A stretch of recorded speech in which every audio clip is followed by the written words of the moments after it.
लक्ष्मी जी की दो बहुएं थी, सुमन और राधिका, और दो बेटे, अजय और सुशील। लेकिन लक्ष्मी जी के बहू बेटे उनको अपने साथ रखने को तैयार नहीं थे। बहुओं के तेज स्वभाव के चलते लक्ष्मी जी को अपना ही घर छोड़कर एक किराए की कोठरी में रहना पड़ रहा था। कुछ दिनों से उनके बेटों ने उन्हें पैसे देना भी बंद कर दिया था। ऐसी स्थिति में लक्ष्मी जी ने अपनी जमा पूंजी से एक छोटी सी दुकान खोली। एक दिन शाम के वक्त, अजय सुनते हो, तुम्हारी माँ ने दुकान खोली है। दुकान अब इस उम्र में दुकान पर बैठेगी वो। अब क्या किया जा सकता है, माँ की तो बुद्धि सठिया गई है। मोहल्ले में मजाक बनाएंगे सब हमारा।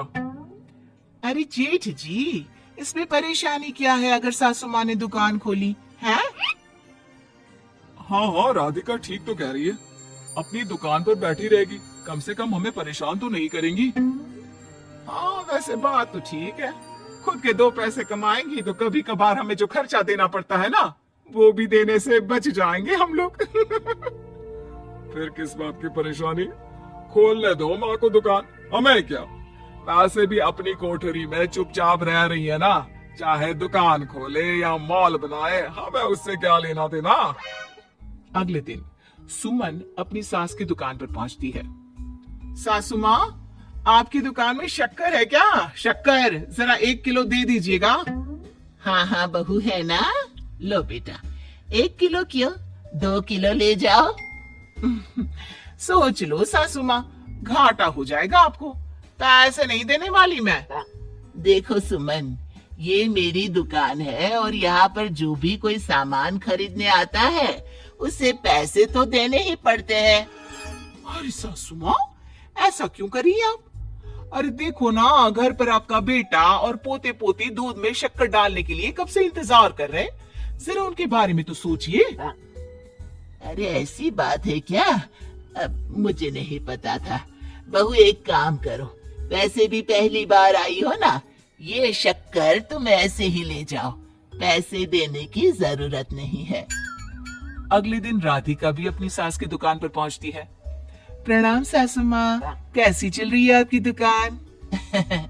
बस बेटा जैसे तैसे करके काम चला रही हूँ, तुम बताओ घर में सब राजी खुशी है ना? हाँ हाँ मम्मी जी, सब कुछ ठीक ठाक है। बताओ राधिका बहू, कैसे आना हुआ, कुछ काम था क्या? वो ना मम्मी जी, मुझे जरा 5 किलो आटा चाहिए था। मेरे पैर में ना बहुत दर्द है, इसलिए बाजार तक जाने में ना तकलीफ हो रही थी। घर पर बच्चे भूखे बैठे हैं, सोचा आपसे ही ले लेती हूँ।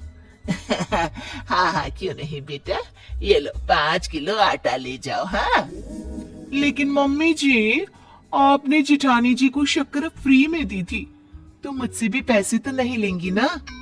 हाँ, अच्छा ठीक है बेटा, कोई बात नहीं, तुम ऐसे ही ले जाओ, बच्चों से क्या पैसे लेना। कुछ दिनों के बाद लक्ष्मी का बेटा अजय दुकान पर पहुंचता है।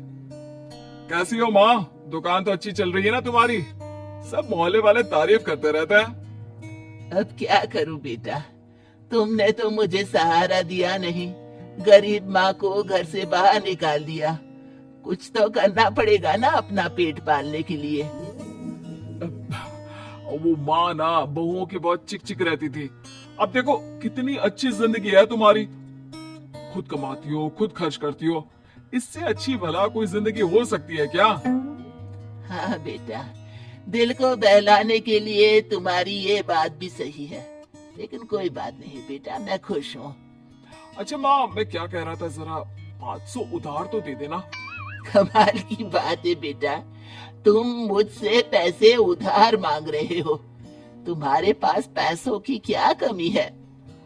अरे माँ, इस महीने की तनख्वाह नहीं आई और आप तो अपनी बहू को जानती है ना, उसे शॉपिंग करनी है, अब जल्दी वापस लौटा दूंगा माँ। ठीक है बेटा, ये लो 500 रुपए, लेकिन देखो कुछ दिनों में वापस दे देना, मुझे अपनी दुकान के लिए माल भी तो खरीदना है। हाँ हाँ ठीक है माँ, जल्दी पैसे लौटा दूंगा। बहुत दिनों तक अजय अपनी माँ लक्ष्मी के पैसे वापस नहीं देता और सुमन और राधिका बार बार किसी न किसी बहाने से अपनी सास लक्ष्मी की दुकान से बिना पैसे दिए खूब सारा सामान ले आती है, जिसकी वजह से लक्ष्मी को अपनी दुकान में बहुत घाटा होता है। फिर एक दिन जब राधिका सामान लेने के लिए लक्ष्मी की दुकान पर पहुंचती है, सासू माँ जरा वो 1 किलो दाल तो देना। नहीं बहू, अब मैं तुम्हें या सुमन को कोई सामान फ्री में नहीं देने वाली। तुम लोगों ने कभी कोई मदद नहीं की मेरी, उल्टा मेरी दुकान से फ्री का सामान ले जाकर मुझे मुश्किल में डाल दिया है। लेकिन मम्मी जी, हम तो आपके बच्चे हैं ना। अगर इतना ही मेरे बच्चे हो तो फिर मुझे घर से बाहर क्यों निकाल दिया? देख बहू, अब मैं तुम्हें 1 रुपए का सामान भी फ्री में नहीं दूंगी, और जाकर सुमन को भी कह देना, आए दिन तुम्हारा पति मुझसे उधार ले जाता है और वापस भी नहीं लौट आता। राधिका गुस्से में घर वापस आती है। घर आने के बाद, क्या हुआ राधिका, बहुत गुस्से में लग रही हो तुम? सासू माँ की दुकान पर गई थी ना?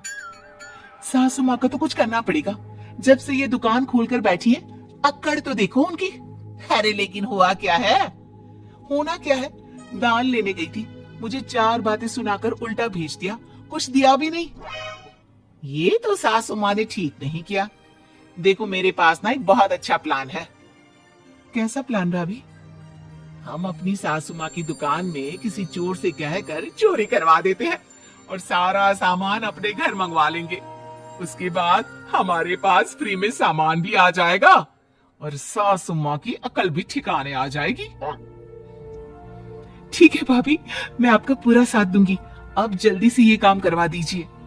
और 2 दिनों के बाद सुमन और राधिका एक चोर से मिलकर लक्ष्मी की दुकान में चोरी करवा देते हैं। हे भगवान, ये क्या हो गया? इस उम्र में जैसे तैसे अपना गुजारा कर रही थी, लेकिन चोर मेरा सारा सामान लेकर चले गए। हमें क्या होगा? तभी वहां पर राधिका और सुमन पहुंच जाती है। क्या हुआ सासू माँ, बहुत दुखी लग रही हैं आप? अरे क्या बताऊं, मेरी दुकान का सारा माल चोरी हो गया। अब अगर आप अपने ही बहू बेटे को सामान नहीं देंगी तो ऐसा तो होगा ना सासू माँ। अब राधिका की बात सुनकर लक्ष्मी को यकीन हो जाता है कि इस चोरी के पीछे कहीं ना कहीं उसकी दोनों बहुओं का ही हाथ है। लक्ष्मी एक प्लान बनाती है, पैसे उधार लेकर अपनी दुकान में फिर से खूब सारा सामान ले आती है। अरे भाभी, देखा आपने, सासू माँ की दुकान तो फिर से सामान से भर गई है। हाँ वही तो, मैं तो सोच रही थी कि एक बार में उनकी अकल ठिकाने आ जाएगी, पर लगता है फिर से कुछ करना पड़ेगा। लेकिन अब हम क्या कर सकते हैं? अरे वही जो हमने पहले किया था।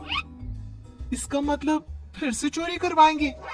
हाँ, उसके बिना हमारा काम कैसे चलेगा? और इस बार चोरी करने हम दोनों चलेंगे, कुछ नहीं छोड़ेंगे उनकी दुकान में। सुमन और राधिका दोनों मिलकर लक्ष्मी की दुकान में चोरी कर लेती हैं और सारा सामान चुपचाप अपने घर के स्टोर में लाकर रख देते हैं। लेकिन सुबह होते ही लक्ष्मी पुलिस लेकर सुमन और राधिका के घर पहुंच जाती है। इंस्पेक्टर साहब, मेरी इन दोनों बहुओं ने ही घर में चोरी की है। अरे ना इंस्पेक्टर साहब, ये हम पर झूठा इल्जाम लगा रही हैं। अरे हम क्यों इनकी दुकान में चोरी करने लगे? माँ, आपको शर्म नहीं आती अपनी बहू पर झूठा इल्जाम लगाते हुए? हाँ माँ, हम आपके बेटे हैं और ये आपकी बहुएं हैं, आप ऐसा कैसे कर सकती हैं? लक्ष्मी जी, क्या आपके पास कोई सबूत है?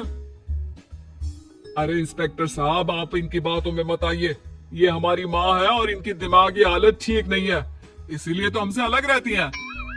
इंस्पेक्टर साहब, मेरी दिमागी हालत बिल्कुल ठीक है और मेरे पास इन दोनों के खिलाफ बहुत बड़ा सबूत है। बताइए, क्या सबूत है आपके पास? आप जरा मेरी दोनों बहुओं के हाथ पानी से धुलवा दो, फिर सब कुछ साफ साफ पता चल जाएगा। अरे हाथ पानी से धोने से क्या होगा माँ? आप दोनों मेरे सामने अपने हाथों पर पानी डालिए। जैसे ही राधिका और सुमन अपने हाथ पानी में डालती हैं, उनके हाथों का रंग लाल हो जाता है और ये देखकर सब लोग हैरान रह जाते हैं। अरे ये क्या, तुम्हारे हाथों का रंग अचानक से लाल कैसे हो गया? क्योंकि मैंने अपनी दुकान के सारे सामान पर एक तरह का केमिकल लगा कर रखा था। मुझे पता था जो भी चोरी करने आएगा वो सामान को अपने हाथों से उठाएगा और उसके हाथों पर रंग लग जाएगा। अरे माँ, आप तो बहुत चालाक निकली। इसे चालाक नहीं बेटा, बुद्धिमान कहते हैं।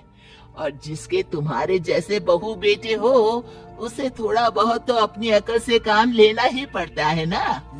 शर्म नहीं आती आप लोगों को अपनी ही माँ को परेशान करते हुए? हमें माफ कर दीजिए सासू माँ, हम आइंदा ऐसी गलती कभी नहीं करेंगे। और हाँ, आपको अपने साथ रखेंगे, आपकी सेवा करेंगे और पूरी इज्जत भी देंगे। हमें माफ कर दीजिए।